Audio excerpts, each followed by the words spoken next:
Are we set to see the role of the professional photographer return as an important standalone profession? Well, join me. Roll titles.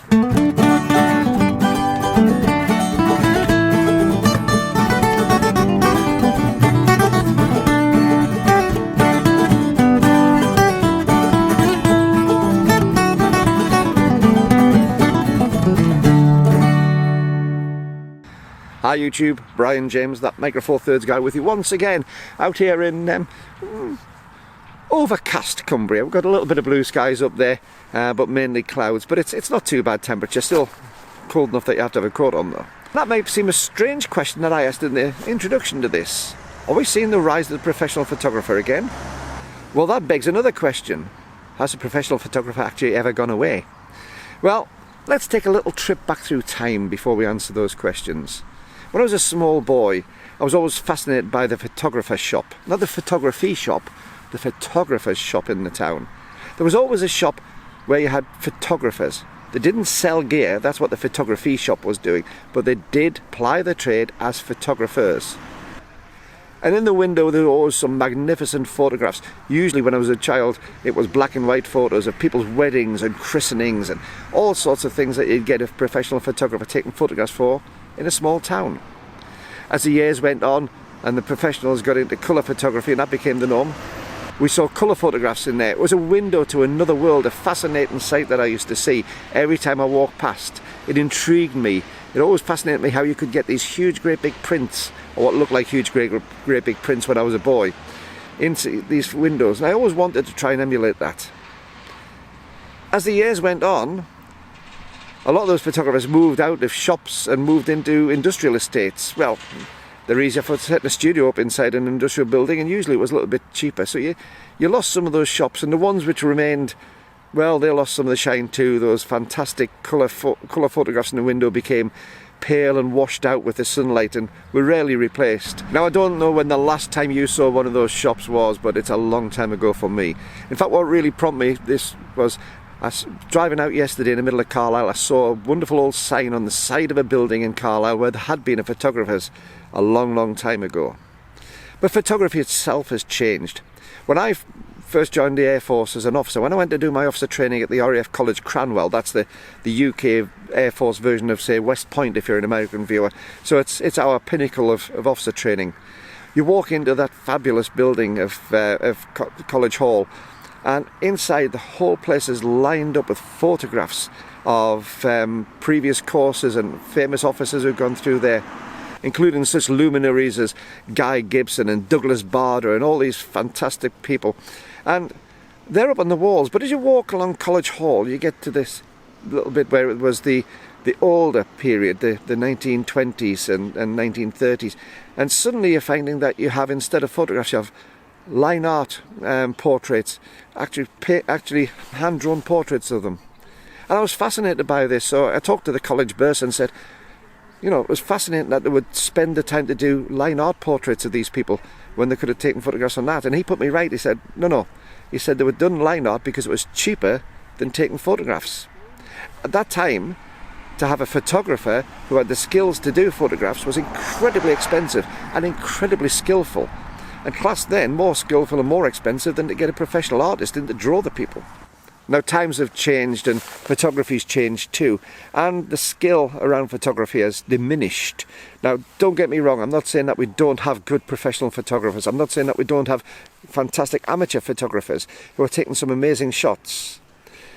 But I think a lot of the public's perception of what a photographer is and what a photographer's skills are have gone. When you look at the fact that when digital photography first came in, for instance, getting up for 25 years ago now, it suddenly changed. You didn't have to worry about how many photographs you took because you'd waste your money on a roll of film which didn't have too many shots, and it would have to be expensive to get developed and printed. And you couldn't experiment too much if you didn't have the cash to do it. Well, when digital came in, all that went out the window. You could take as many shots as you wanted to, and you could experiment your heart's content, and you could get better and better at what you're doing. And now there are some fantastic photographers who probably wouldn't have had the chance previously under the film days because it would have been too restrictive cost-wise. So we have some fantastic photographers there. But I don't know about what you think about those photographer shops have gone. the photographer studios to a large extent have gone. And also, the way that photography is seen has changed. And the biggest change for me has come in the last 10 to 12 years, ever since things like the iPhone came out. Now, I know that we had camera phones before the iPhone, but the iPhone with its smartphone technology, I think he's on a bit of a hurry, the iPhone with its smartphone technology really changed how people took photographs. Suddenly everybody had the ability to take a reasonable photograph with something which was constantly with them in their pocket. And not only that, as time has gone on, the megapixel count has gone up for those cameras, the quality has gone up for those cameras, the sensors have improved, and also there's so much artificial intelligence and processing built into those cameras now, into the camera phones I should say now, that a lot of the hard work is gone. Quite often I'll take my camera phone out and I'll take a photograph, and instantly I get far better results than I'll ever get from my camera unless I do a lot of post-production editing on it. Then I can improve it. But for some comparative shots, often the iPhone will be better than the camera that I'm using. And that's a sad state of affairs in some ways. It's very good because it helps photography spread to more and more people. But what it's done is it's devalued the professional and the skilled amateur photographer into a lesser bracket, if you like, a lower bracket, a lower skill set level is how they're perceived. But I think that's starting to change, because yes, we still have thousands and thousands, millions, billions in fact, people with these smartphones who are taking photographs every second of every minute of every day in all places of the world.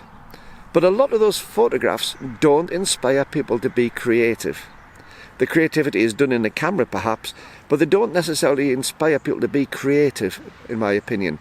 Not like taking a camera out with a replaceable lens where you have to think the shot through and you have to work out what's going to happen in your head before you ever press that shutter release.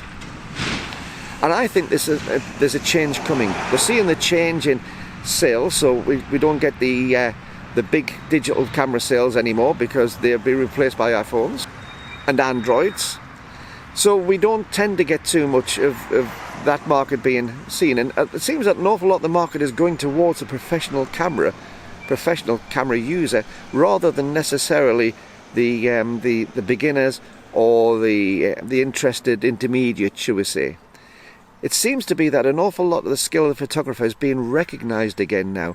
There are some names starting to crop through in the professional world, and you look at the work and they're starting to be seen for what the quality of the work is in a way they wouldn't have been seen 5 or 6 years ago, because the market was just swamped by people taking photographs. I don't think the number of photographs is going to diminish. There'll still be more and more and more and more photographs taken every year, and that the number of people who take photographs is still rising exponentially. But what I'm on about is the skill level and the perception of the professional and the highly skilled, high-end amateur photographers. I'm hearing an awful lot of people who, a few years ago, if there'd been a wedding, they would have said, oh, we don't need a professional photographer anymore. My brother-in-law's got a great digital camera and he can take the photographs. I think a lot of those days have gone. I think there's an awful lot of people saw the poor results from those photographs, and they realised that it possibly had ruined the big day. If not ruined it, then put a little bit of a less of a gloss on it, matted it off a little bit. And I'm seeing more and more professionals being sought out for weddings to do some high quality, high-end photographs for people, and people are willing to pay for that. And I think this is a good thing. I really do. It's one of those things which I think is a profession which needs to be recognised again for what it is. A creative profession with a lot of technical skills behind it. You've got to remember, photography is a combination of two things. It's the artistic and the technical. And it doesn't always happen. It happens in music to a degree because of the technical skills of playing an instrument, but you still have to have the creativity. But there's not many fields where you have those two fields, the creativity and the technical skills, so intertwined. And photography is certainly one of those. And I'm seeing this more and more and more coming into professional photographers getting the breaks that they actually deserve and they need to be able to ply their trade and to be recognised for their trade going forward. Now, before I go on, what's your views on this? Do you think that photographers have lost some of the perception of their skill set? Or do you think we actually are seeing a resurgence? Or do you think we've lost it altogether to the digital age of smartphones and cheap cameras? Let me know in the comments below. I really would like to hear those comments. And while you're down there, don't forget to hit the subscribe button and also the little bell to give notifications. And please give me a thumbs up and a big like on this one. It really does help the channel, because YouTube uses that to work out if it's going to push these videos for more and more people to see. However, back to my thoughts. Well, I really hope that the days of the recognition on the skill of clever photographers, talented photographers, I'm really hoping that those days are coming back again, and the recognition is going to be given for those people. It's been a bit of a fallow time over the last 15-20 years with everything that's gone on, and I really do feel that this is the time of the resurgence of the skilled, professional and high-end amateur photographer. And the beauty of it is, it does, because of what I said before with the digital cameras and the inexpensive nature of what you can actually achieve compared to what we used to have previous to this. It was an incredibly expensive hobby.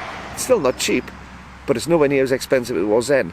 I do believe that we still have the opportunity for people to get into photography, to develop their skills, no pun intended, and to get up to the higher levels where we wouldn't have had previously. But I do believe that there's a market now for those skills to be recognised by the public.